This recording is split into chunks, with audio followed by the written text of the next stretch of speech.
સુરતના રાજ ટેક્સટાઇલ માર્કેટમાં ભીષણ આગ લાગી હતી, જ્યારે આગ બેકાબુ બનતા આગ પર કાબુ મેળવવા ફાયર સ્ટાફે પ્રયાસ સાથે ભારે જહેમત ઉઠાવી હતી।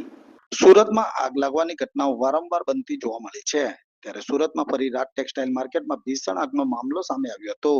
આ આગ લાગતા ફાયર વિભાગ તાત્કાલિક ઘટના સ્થળે દોડી આવી હતી અને આગને કાબુ કરવા કામગીરી શરૂ કરી હતી, જ્યારે હજી પણ બેકાબુ બનતા આગને કાબુ મેળવવા 15 લાખ લીટર પાણીનો ઉપયોગ કરાયો હતો। સવારે 8 વાગ્યાની આસપાસ ફાયર વિભાગને કોલ મળ્યો હતો। ફાયર વિભાગે ઘટના સ્થળે પહોંચી મેજર કોલ જાહેર કર્યો હતો। ટોપ ફ્લોર નીચેના ત્રીજા માળે લાગેલી આગ ઉપર સુધી પસરી જતા બેકાબુ બની હતી।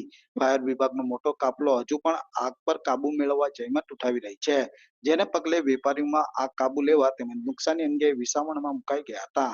હું Dharmesh Bhanderi, corporator ward number 17 અને પ્રમુખ આમ આદમી પાર્ટી સુરત શહેર। રાજ ટેક્સટાઇલ માર્કેટ ગોડાદરા ખાતે આવેલી છે। આજે વહેલી સવારમાં ત્યાં આગ લાગી છે અને શોર્ટ સર્કિટના કારણે આગ લાગી છે। મોટાભાગની આગ કાબૂમાં લેવાઈ ગઈ છે।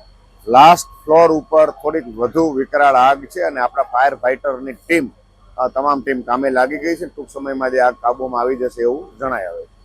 કેટલા માળે આગ લાગી છે, કેટલા ફ્લોરમાં છે?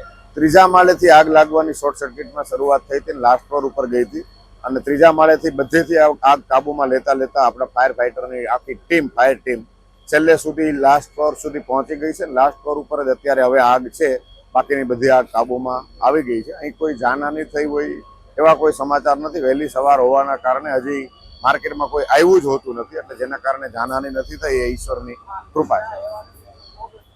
કેટલી ફાયરની ટીમ ઘટના સ્થળે આવી છે અને મોટા ભાગની ટીમ, ડુંભાલની ટીમ, પુણાની ટીમ, આ બધી ટીમ અહીંયા આવી ગઈ છે અને મોટા ભાગની ટીમ અહીંયા બહુ વ્યવસ્થિત રીતે કામ કરે છે। મોટા ભાગની આગ કાબૂમાં આવી ગઈ છે। લાસ્ટ ફ્લોર ઉપર થોડી વધુ વિકરાળ આગ છે અને એ આગના કારણે એ દુકાનની અંદર રહેલો માલ સળગી રહ્યો છે, જેના કારણે થોડીક વાર લાગશે એવું લાગે છે, પણ જાનહાનિ કોઈ નથી થઈ, ઈશ્વરની કૃપા છે અને બહુ જલ્દી આગ કાબૂમાં આવી જશે।